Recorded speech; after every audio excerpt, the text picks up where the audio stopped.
Salut à tous, sur un certain nombre de mes leurres métalliques, j'utilise des trailers. Je trouve que ça apporte vraiment un plus. Donc je les utilise soit sur mes spinners, donc celui du haut c'est un spinnaker, mon spinner favori pour pêcher le brochet en rivière. Et celui du bas c'est le G-Necker, le petit nouveau de l'année 2020 que j'ai hâte de tester dès qu'on pourra pêcher. Le célèbre Boomer, le Chatterbait de chez Gunky. Et puis l'Overjig, la nouveauté également 2020 de Gunky. Donc j'aime bien utiliser des leurres souples qui vont multiplier les vibrations, qui vont apporter du volume à mes leurres. Donc j'utilise soit des leurres souples en forme un peu de shad, comme ici le Peps, forme de longue virgule, comme ici le Seal Worm, forme de worm tout simple, comme ici le Vista Worm, ou alors des crevisses.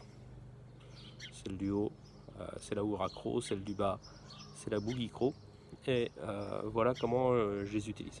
Donc pour ceux qui ont une forme de worm avec ou sans faucille, je les enfile tout simplement sur le leurre. Donc c'est tout bête, hein. Et vous voyez tout de suite que vous avez un leurre qui prend tout de suite une dimension différente. Il est beaucoup plus long, beaucoup plus volumineux, et puis il va brasser plus d'eau, émettre plus de signaux, etc. Donc c'est très intéressant.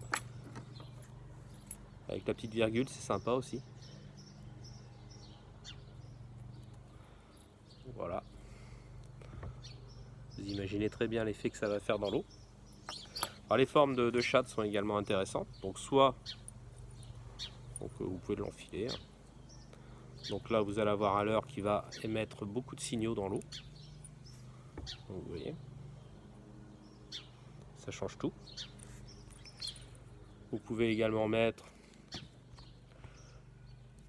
un leurre directement comme ça. Voilà, tout simplement. Donc la même chose, hein. Vous donnez du volume, vous donnez une certaine consistance à votre leurre.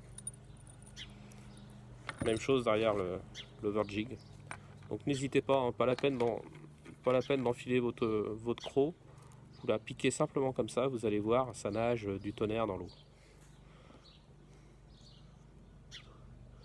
Donc voilà, ça c'était le petit tuto pour les trailers à utiliser. Ça apporte une vraie plus-value à votre leurre, et puis avec le même leurre, vous pouvez faire tourner les trailers pour tester différentes choses. Voilà, à bientôt au bord de l'eau.